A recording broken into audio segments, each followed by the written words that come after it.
Rose signing in again. I'm feeling pretty damn good right about now. I ain't gonna even front, y'all. I just left this Mexican restaurant, and they got one of these drinks that got me feeling right. But don't tell nobody. Today, y'all, we're gonna talk about jurisdiction, okay? I ain't drunk, so don't y'all get it twisted, goddammit. I'm straight. Jurisdiction is the topic for tonight. I just thought I'd think about this, man, because I'm revisiting this topic. Because we have always been, we always have this little thing about not giving the judge jurisdiction over you. And we use those terms, we use those phrases kind of loosely without really even looking up what these terms actually mean. What does it mean to give the court or the judge jurisdiction? Jurisdiction is not what we've been thinking. We thinking they're talking about giving them control over you, the living man or woman. So we be like, I'm challenging jurisdiction. We've been taught that, don't give them jurisdiction. Don't give them jurisdiction. You want to challenge jurisdiction when you first go in there, and you're challenging jurisdiction and not realizing the legal person that's on the docket is the U.S. citizen, straw man, also known as, the enlegus, the fictitious entity.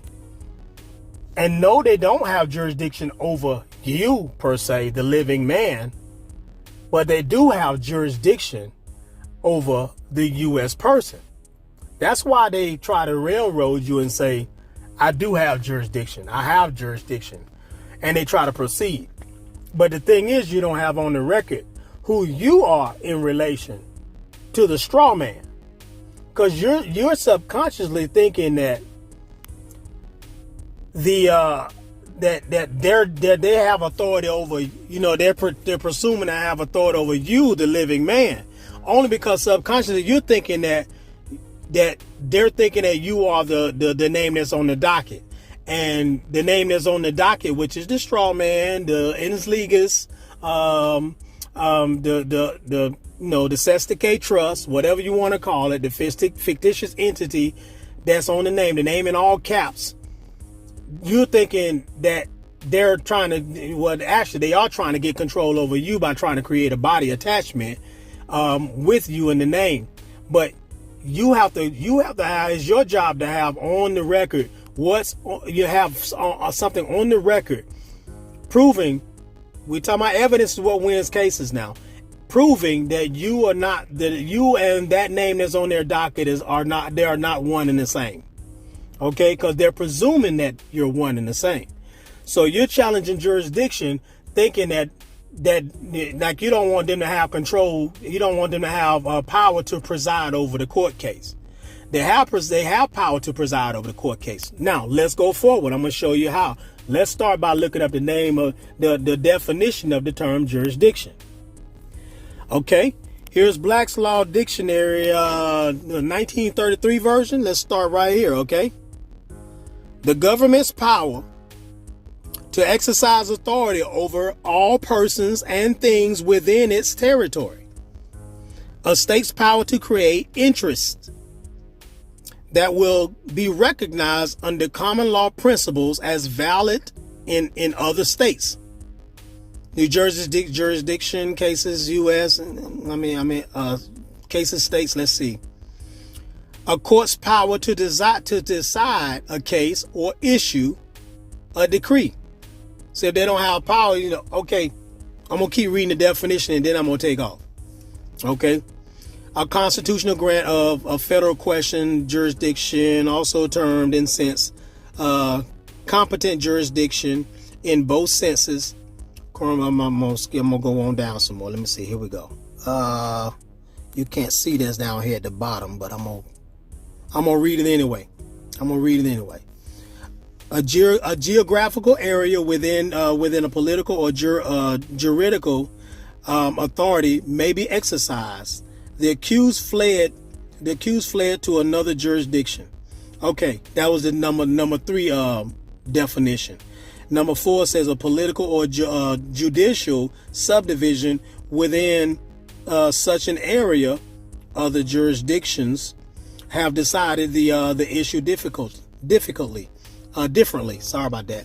Now, here is the 2009 Black's Law Dictionary. Jurisdiction: the power and authority constitutionally conferred upon or constitutionally recognized as existing in a court or judge to pronounce the sentence of the law or to award the remedies provided by law upon a state of facts proved or admitted, referred to the tribunal for decision, and authorized by law to be the subject of investigation or action by that tribunal in favor of or against persons or arrears who presents themselves who brought before the court in some manner sanctioned by law as proper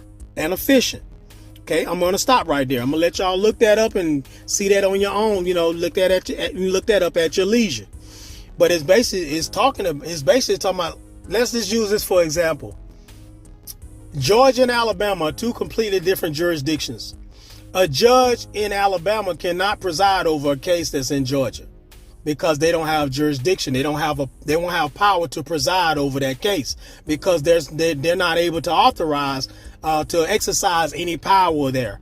Just like in the police cannot exercise power if they work for the state of Alabama. They're not going to exercise power. They can't exercise power, their authority in Georgia because they're only authorized to exercise their authority in Alabama. Same thing with judges. Everybody has this. You have to just like let's see. President Biden, take for instance the alphabet people. They're trying to get Uganda, the president of Uganda, to sign some bill or whatever, the exercise basis, so they can push this the alphabet. I don't know them letters. I don't know them by heart. To basically try to get them to jump on board with what they're doing as far as the alphabet community. Okay. But they don't have authority to make him do any damn thing, to make the president of Uganda to do anything. They can't make him do anything. They can only try to get him to do so, to talk to him, just get him to change his mind and try to persuade him to change his mind. But they can't make him do it. So they don't have jurisdiction. They don't have authority to make him do anything. And the same thing in what y'all, and let me jump on that a little bit. Even when the judge has authority to rule on a court case, even when they have jurisdiction, they're still bound. They're still bound by the Constitution. That is what is put in place to keep them from operating a tyrannical court. If that makes sense, they can't just do whatever they want to do to you. They're still bound by rules. They're bound by the Constitution. They took an oath to the Constitution in order before they were promoted to that position of a judge. So they can't just do what they want to do, as a lot of people may think they'll do it. They can, but they can't. The thing is, if you allow them to do it, they will do it. They push the button. They try to go past. They try to go a little, they will try to do some extra shit to try to manipulate you into compliance, but they can't just make you do any damn thing you don't want to do. You just have to. It's sad that we have to go the extra mile by standing on our square, and they won't just take no for an answer. I do not consent for an answer. They just try to do what the fuck they want to damn do if they can do it. They feel like they can get away with intimidation and threats, and I'm gonna hold you in contempt. They try to do that bullshit and keep you from recording what's going on in these courts because they know that they're using manipulation and threats or whatever, duress, to try to get you to comply with what they're trying to get you to do. But they don't have authority to do it. They have jurisdiction to rule on a case once you and your opponent agrees on a particular things. Or you have evidence to prove your case, or likewise, your opponent has evidence to prove their case against you, then they can actually rule based on the evidence. or or they can just rule on based on what y'all agreed on. But that's what contract law is about. If y'all agree on something, they can only rule on what y'all agreed on. But they don't have authority to just do what they want to damn do like y'all think they do. That goes back to jurisdiction, but they have to first have jurisdiction to be able to even preside over the case. So that's what if they're given authority to preside over the case, then they have jurisdiction, because that person that's on their docket is a U.S. person. It's a U.S. citizen. It has that status. Now, if it's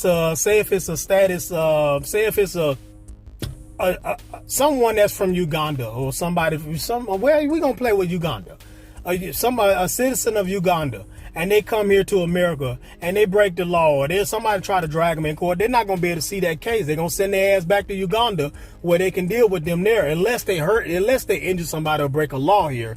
Then they got to deal with them. They'll probably deal with them the way they did the basketball player that got locked up for getting caught with weed or whatever. But bottom line is, the thing is, they have to be granted the power to act on that. Well, let me back up.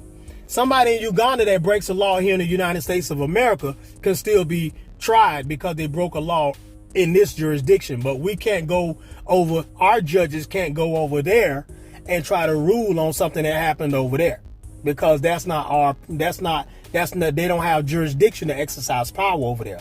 But somebody from Uganda do have, they can come over here and they break the law. They can, then the judges here in whatever state they broke that law in do have the power to exercise their authority over anyone within that state. So that's what jurisdiction is all about. So it's not about, you cross the bar, you're giving them jurisdiction and all that old crazy stuff that we've been hearing over the years. That has nothing to do with their authority to be able to rule on a court case. So that's what I wanted to touch on, because that's what I think we've been misled by a lot of people that have been telling stuff like that, been saying stuff like this, include myself. I have been told that too. I have heard it before, and I've never worried about crossing the bar, because I'm just gonna go in the damn. I used to just go in there. But the thing is, I knew that even in my court case, in my child support case, I knew that I could not comply with what they wanted me to do. They needed my compliance in order for them to move forward. Compliance is agreement. That is contract law. If you agree, if you comply in any type of way, that is a form of agreement. If you don't file an objection into the court case, it is a form of agreement.